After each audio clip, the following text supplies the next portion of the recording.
Howdy folks, I'm Ponderous Polar Bear, politely powering through polarizing polemics. I'm Amber. And here are more polarizing polemics for us to power right through. We're gonna argue until the end of the day. I don't know. Until polar bears stop arguing and being inflammatory. Let's get started. Alright folks, and our first letter is titled, Am I a Jerk for Reporting a Coworker Who Sent Me a Screenshot of a female intern's outfit during a Zoom call and then he got fired? I'm working an internship at this company and we get to work from home 1 day a week. This is my first corporate experience, and a couple of weeks ago we had a 1 hour Zoom meeting and our team were all there working from home during that day. The meeting was with me, Mark, and James, both interns from my college, that were friends with each other, but that I didn't know before. Zoe, a 19-year-old intern from a different college, Aaron, my boss, and a few others. Well, during the call, I noticed that Zoe was wearing a slightly sheer top with no bra, which became more noticeable when she turned on another light. Nobody else said anything during the call, and it didn't matter. And I didn't either. But I was just rearranging the Zoom call on my screen so that I couldn't see her camera anymore. I really didn't want to say anything, especially since Aaron wasn't saying anything, and I thought that maybe he might talk to her and deal with it later, or something like that, since he's her manager too. Near the end of the call, Mark sends me a couple of screenshots of Zoe's camera, one being more zoomed in with the brightness turned up, and a message, Bro, do you see what Zoe's wearing? Lol. We can see everything. I wasn't sure how to respond, so I just didn't respond. This wasn't the first questionable thing of that sort that Mark has said before about her, and I remembered some of the other stuff that we were talked about before in regards to inappropriate workplace behavior and what to do about it. Now, I didn't think that the message was appropriate, but I really wasn't sure right then. But after thinking about it, I ended up forwarding the message to my HR person. As a result, HR ended up interviewing us to see what went on and put Mark under review, and he eventually ended up getting fired with cause. It also was found out that he sent messages to James as well. I didn't really think or intend for Mark to get fired, but that's what's happened. When we got back to the office, it was just me and James there that morning, and he went to me and told me that it wasn't too big of a deal and that I didn't need to get Mark fired. And now I've really messed over Mark because he's close to graduating his master's degree. I didn't really know how to respond to that, and I just went to my seat and I got to work. Zoe ended up thanking me and said that she didn't mean that for her outfit. But she also said that she wished someone had said something during the meeting, and that Aaron spoke to her about her attire later. Well, before this, I was getting along really well with the team, and I was getting stuck into one of the projects. But after Mark got fired, Aaron was the one who was also mentoring me, as well as James, and started talking to me a little bit less. The next one-on-one meeting with Aaron was a bit shorter, and there was a lot less small talk in the office. They also stopped the banter that we were having fun with as well. I don't think that I overreacted, and I felt that the message wasn't right to send to me, but now the vibe at work is different and colder. Am I the jerk for reporting Mark and getting him fired? All right, folks, what do you think? No, absolutely not the jerk. What he was doing was inappropriate. Now, in Zoom, they do have an option to privately message people, and so it would have been good if someone could have messaged her during the call to let her know about what was going on with her wardrobe, just so she was aware, and so that Mark couldn't be a creep. Like, he's the one who messed himself over, though, by taking screenshots of her attire and highlighting certain things to you. Yeah, well, and this guy's also going through a master's degree, so he's already gotten a bachelor, so he should know better than to do something along the lines of this. And I think that this is really on him. I mean, I understand that he's close to graduating, but again, he made poor choices and decisions. As for the rest of the colleagues being cold around you, sometimes good deeds go punished. And I mean, that's really the key here is like, you did the right thing. It doesn't matter what these other people are, if they're being cold to you or not. You did the right thing at the end of the day, and you can live with a clear conscience as opposed to the others who just kind of chose to sweep it under the rug, or would have chose to sweep it under the rug. Yeah, well, I'm a little concerned based on, the gender ratios here. This may even be a male-dominated industry.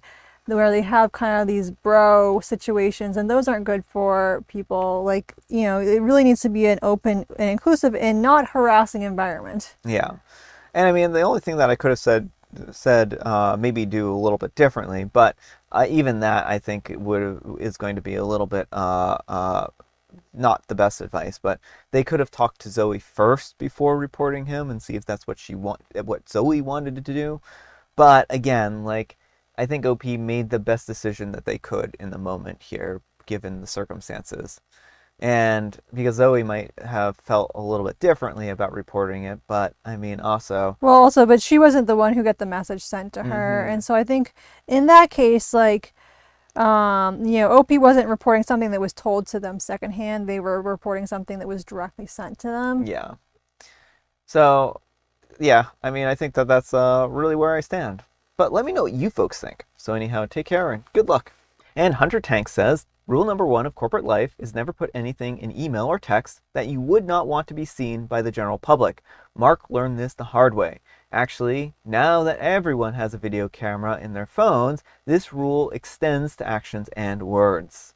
And Fight Those People says, as my first boss put it, don't put anything in writing that you aren't willing to defend in court. And Neat Client 9305 says, another side of this was that my wife's last job had some federal regulations that they needed to adhere to. Her boss would sometimes ask her to do something that was outside of those regulations, and my wife would respond, sure, just email me the request. The boss would say something like, you know I can't do that, and my wife would be like, then I can't do what you're asking me to do. That's actually a really solid response. Mm-hmm. I mean, you should never be forced to compromise your ethics in a job. And if someone is asking you to compromise your ethics, then this is a wonderful response to that. And Hedgewig Flies Again says, this may not be the first complaint against him. Just keep working hard. And Toots NYC says, also, lots of times people in Mark's position get fired for the way that they respond to the HR intervention, and that's all on them. And Indigo 348411 says, these 2 comments are exactly what I came here to say. There might have been a lot of reasons for the dismissal of the coworker. Alright folks, and our next letter is titled, Am I a jerk for not giving my coworker a ride after she assumed that I would? I drive to work every day, and a coworker who takes the bus casually mentioned how tough her commute is. I sympathize, but I never offered her a ride. Well, one day, she just walks up to my car after work and says, ready to go, like it was already a thing. I was caught off guard, and I told her that I wasn't going her way, which is true. She got upset and said that I was being rude for not helping her out when it was easy for me. Now, some of my coworkers think that I was inconsiderate. Am I the jerk for not offering her a ride? All right, folks, what do you think? Not the jerk. Those coworkers who think you're being inconsiderate can give her a ride themselves. Yeah. I mean, the audacity of her to just assume she could have a ride and assume it wasn't a hardship when you're not even going in the same direction. Even if you were, you wouldn't be forced to give her a ride. Like she's not entitled to that. But she wants you to go in a whole other direction to drop her off for her convenience. Yeah, I mean, I think that the best response, again, is any coworker who, brings this up, just turn it around on them and say, well, it sounds like you're volunteering. I'll go tell her right now that you're offering to give her a ride. And then, yeah. Or maybe don't even tell them that they're, but maybe they should just go ahead and tell this coworker who asked for the ride to just go ahead and ask for a ride from this other person who volunteered to do it. Alright folks, and our next letter is titled, Am I a jerk for quitting after my boss humiliated me for messing up? One of my colleagues had a day off, and my boss asked me to cover for him. He gave me a task that I was not familiar with, but I did it my best. I even asked for confirmation multiple times if I was doing it correctly, and he just kept saying yes. So I followed his instructions and I completed the task. After my shift, I took a nap like usual. When I woke up, I had a flood of angry messages, both in my DMs and in our team group chat, which every employee could see. My boss was calling me an idiot, throwing insults, and even using my name alongside cursing. He knew that this wasn't my usual role, yet I still did the task out of respect. Who was I to refuse a direct request from my boss? But I didn't think that I'm paid enough to be someone's punching bag just because I made a mistake. He later apologized, but still wouldn't admit that he should have just waited for my colleague to return. I told him that I quit and I refuse to be screamed at just because he's frustrated, and I won't be part of his drama every time someone messes up. If he thinks that I'm so much of an idiot, then he can go ahead and find a better employee. Am I the jerk for walking away? All right, folks, what do you think? No, not the jerk. The way he behaved was completely unprofessional. And OP even confirmed with him that they were like to see if they were doing it right. Yeah. It is on him for not making sure that OP, even when the OP was doing things as they asked. Well, yeah, I mean, I think that's what this really boils down to. OP tried getting guidance. OP tried seeing if they were doing this the correct way, and the boss confirmed. So this isn't on OP at that point in time. This is a matter of the boss being, not a nice person. Mm-hmm. But let me know what you folks think. So anyhow, take care and good luck. And Lishigo says, I would have replied back, didn't you say that I was doing this correctly? Were you not reviewing the work that I sent your way? But not the jerk for not putting up with abuse. And Foxy Sly, Old Sody Fox says, why bother? The boss already knows this. Unless he is a very new boss, he knows that bullying staff is rarely an effective policy. And unless he's a visitor to planet Earth, he knows that bullying people will burn bridges very quickly. So OP is dealing with an idiot, a bully, and an idiotic bully. People like that can't be reasoned with. People like that can't have things explained to them in hopes that they will self-correct. Allow them to soil themselves and leave them to marinate in their own feces. That comment took a turn. Yeah. And Burgermeister7921 says, you should have shown those messages to HR. You would still have a job. And AITA Word 0123 says, and a different boss. And Biggs Checkin says, not everyone has HR. Alright folks, and our next letter is titled, Today I messed up by bringing too much beer to a work party. 2 facts about me that are important to this story. 1, I was raised by an alcoholic, and 2, I don't drink any alcohol. Well, last week my boss asked me to pick up alcohol for a department party. I told her that I might be the wrong person to ask since I don't drink and I don't know what people typically like or how much they get. She told me just to get whatever and it'll be fine, and she gave me a corporate credit card. So I tried to think back to my childhood because I don't drink, and I've never hung out at bars in college, and the only measure that I had regarding how people drink was my dad. I remember that it was usually by beer number 6 that Dad turned into a pretty cheerful guy. This was so prevalent in my life that my brother and I called it the 6-beer smile. Note, my dad would not always stop at 6. He would sometimes drink 10 or more a day. So I thought, well, Dad drank a lot, so we'll be fine with 5 bottles of beer per person, since that's just one shy away of a smile. I called my older brother to do a double check if 5 beers per person would be a sufficient amount of alcohol for a work party, and he agreed. Yeah, that sounds about right. The department has about 40 people, so I ended up picking up about 34 6-packs. I got a variety because, yeah, why not? And it costs a lot, but this company wastes money on plenty of other things, so I just assumed that this was just the cost of a party with alcohol. I loaded up my car, it took a long time, and I drove to work and then carried everything to the large conference room that was reserved for the party.